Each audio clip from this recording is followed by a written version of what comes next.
Alright, so this is pretty much a mulligan. So, yeah. This hand isn't as bad. We're gonna put that at the bottom. A Utopia Sprawl and Abundant Growth, or just a white source will make this hand pretty good. Uh, Without the scry rule, this hand would actually be quite bad. I love the scry rule. Alright, so drew another Ethereal Armor. Again, if I draw a white source, that's really, really good, though. I want to play an Evolving Wilds. I don't know what they're playing according to that. Not exactly sure. Alright, so it looks like... excuse me. So it looks like we might be up against Angular Delver. That's a good draw.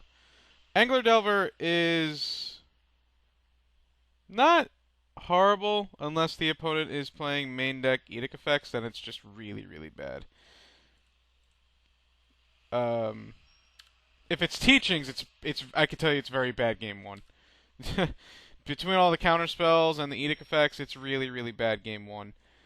Um, Angler Delver is a little less difficult, I think, because they're not playing many Edict effects, but it's still not the easiest matchup. Counterspells can make it quite a pain in the butt, but we'll see. And I was correct. My opponent played a Mental Note, flipped Mental Note and Thought Scour, and then played a Gurmag Angler on turn 3, people. Turn 3. God, this card is so good. I wasn't really playing Pauper when this card came out, so I didn't really take note of it. And then when I came back to Pauper and I found out that this guy was in it, I was like, holy crap. Every single deck that plays the color black just got a sweet new win condition. He's so good. He really is. Alright, opponent took a little while there. So, we're just going to slap on an Armadillo Cloak and start gaining some life. Should make my guy a 6/6, but even then it would just be a 5/5 with first strike, so gonna start gaining some life. If we draw another white source or another, just something to give us another form of white, like Utopia Sprawl or the One Plains, gonna be in pretty good shape. Pretty good shape. I think that would be plus another. Really? Okay, guess my opponent did not have any Edict effects. My opponent doesn't actually have any Edict effects, and it's going to be really hard just to beat this entirely. Especially because no amount of double blocking from two anglers is going to kill this due to first strike. So, all right. So that was game one. Orinarlet, I can tell you, is not good in this matchup. It's just why, it's basically like why make the removal good. So we're gonna bring in the two relics. I don't believe we need the Heliod, but I can see it coming in. Maybe take out a Solana Ledgewalker for it. Now, Young Wolf is something that I want to bring in, but the problem with Young Wolf is it's a waste of a sideboard slot if my opponent doesn't have any Edict effects. But I think still I'm going to bring two in just in case. And I'm going to take out another Ledgewalker because it being 2 mana. And I'm going to take out a... I kind of want to take out the Gladecover Scout. Just, chop down on how many Hexproof creatures I draw because I won't need more than like 2. I could take out an enchantment. I could probably just take out an Armadillo Cloak, actually. I think that would be fine. The most important enchantments in this deck, the ones you never want to go less than 4 of, are Ancestral Mask and Ethereal Armor. In terms of that, this hand's very good. So what I'm going to do with this hand is I'm going to go turn 1 Utopia Sprawl, and then I'm going to go turn 2 Young Wolf with Hyena Umbra. Depending on, of course, what my opponent does. Turn 1 Delver? Turn 1 Delver. Alright. Okay, that's definitely what I'm doing now. So, actually, it could also go Young Wolf. But I don't think that's actually the best option. Let's see. If I go turn 1 Young Wolf, turn 2 I can go Gladecover Scout plus Ethereal Armor. No. I'm just going to go Utopia Sprawl. Yeah. I think getting Utopia Sprawl to resolve and not being countered is probably more important as well. I think it's going to be a big reason why I might win. Accumulated knowledge. Okay. Now, one thing to note is this is something that I don't quite remember how Edict effects and Hyena Umbra works. But if that does come up, we'll find out, I guess. So here, gonna go Young Wolf. It will probably resolve. And then we're gonna go Great Clever Scout into Ethereal Armor. And pass turn. With a 3/3 for now. Oh, my back hurts. Oh, I gotta get a new bed. I really do. Alright. I'm gonna go and take 3. And my opponent passes the turn. Another Utopia Sprawl. Okay, okay. We'll go ahead and Utopia Sprawl here.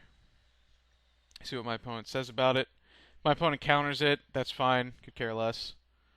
It's, you know, countering actually like one of these that I would care about. I chose white again. That was actually kind of an accident. Didn't mean to do that. That's fine though. Doesn't really matter for this turn, to be honest. So we're gonna go Abundant Growth on, I guess, this one. It really doesn't make a difference. Blossoming Sands. Okay. Go Hyena Umbra. Does that resolve? That one's not resolving. Understandably so. Alright. You know, one card I always wondered that if these decks should play is Rune Snag. Just because Rune Snag seems like such a really potent card in this type of strategy. You know, at some point, if you mill one and you draw another, it's basically, you know, when you make your opponent pay 4 in Pauper against some decks, it's just naturally a easier casting costed counterspell. But at some point, I am going to revisit this deck, so we'll see if that theory actually works out. Okay, I'm assuming I'm going to take 3. Pretty sure I can safely assume that. My opponent went main phase accumulated knowledge. Not sure why. Ooh, another ethereal armor. Okay. Does my opponent have something to counter it for 1 mana? No. Alright. Not sure why my opponent went main phase accumulated knowledge. Since they had already played in Evolving Wilds, there wasn't anything they could, you know, play for 2 mana. We're gonna get in for 12 here.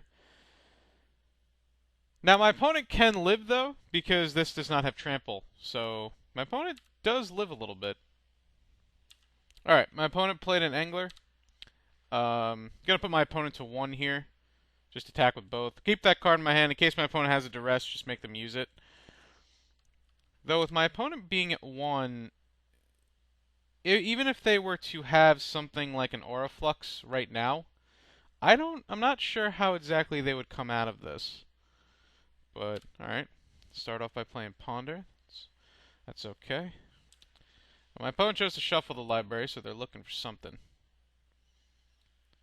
What the heck? Alright, take 6. They gain... Ooh.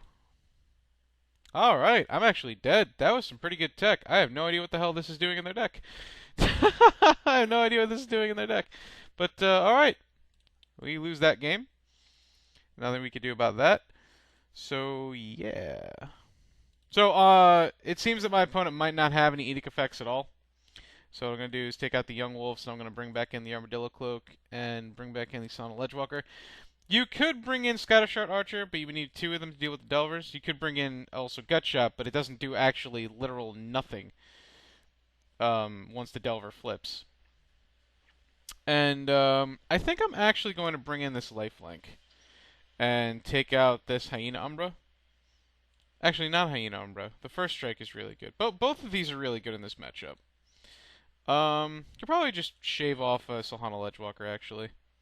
I think 13 creatures should be more than enough. Well, really 10, but I think that should be more than enough. Alright, I'm going to keep this hand.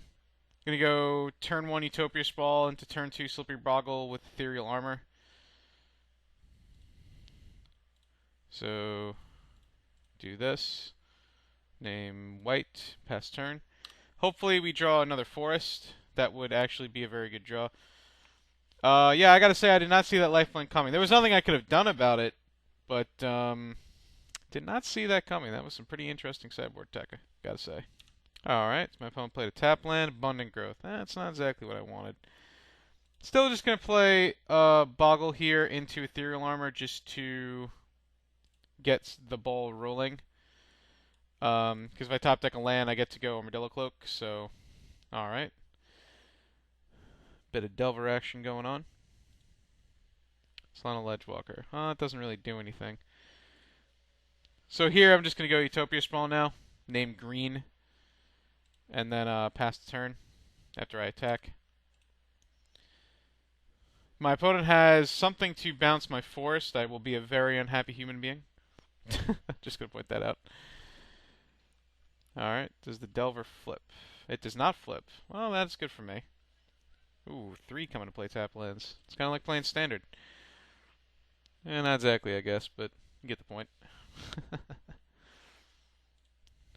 Another Utopia Sprawl. Jeez. Alright, well, we're going to play Utopia Sprawl number 3 and see if my opponent lets it resolve. They do, so we'll name green.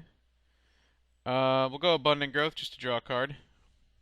I think that's better than playing Solana Ledgewalker.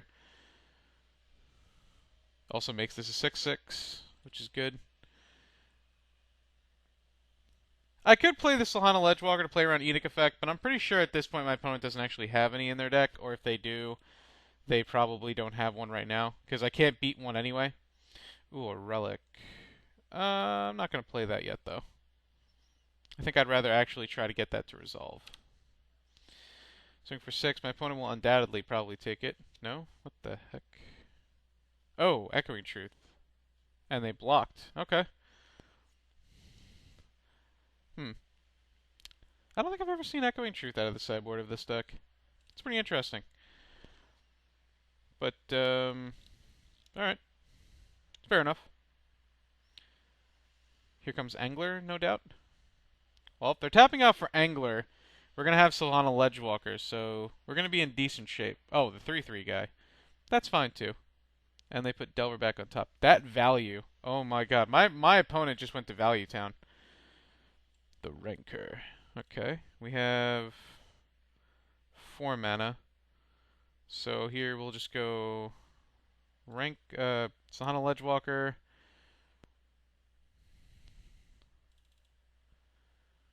Probably just into Ethereal Armor Rancor. I don't think getting Relic of Progenitus is actually out there is actually going to do much of anything. Ethereal Armor into Rancor. And then pass the turn. So I have a pretty big threat right now. If my opponent has another Echoing Truth or something, it's going to be a bit of a pickle. But and that should be okay. Alright, so my opponent is basically saying I don't have anything. They're down to 1 land. Unless they have a Curfew, which would, I think is what it's called, which would suck. But now I'm just going to go for the win. So we're going to go Rancor. We're going to go Armadillo Cloak. That is 15 damage plus lifelink. And my opponent's going to scoop him up. Now, it's interesting that my opponent would scoop there. I have to imagine that they really, literally don't have anything in hand. I mean, they could have had another Echoing Truth, you know, something like that. But I guess they really didn't have any Edict effects. So yeah, I won with only 1 land. That isn't going to happen very often. But you know, again, like I said, Angler Delver, if it has Edicts, is kind of a bad matchup. If they don't have Edicts, I think you're actually slightly favored, as you saw. But yeah, that's pretty much how it goes. So thanks for watching. I'll see you back for another match. Stay tuned.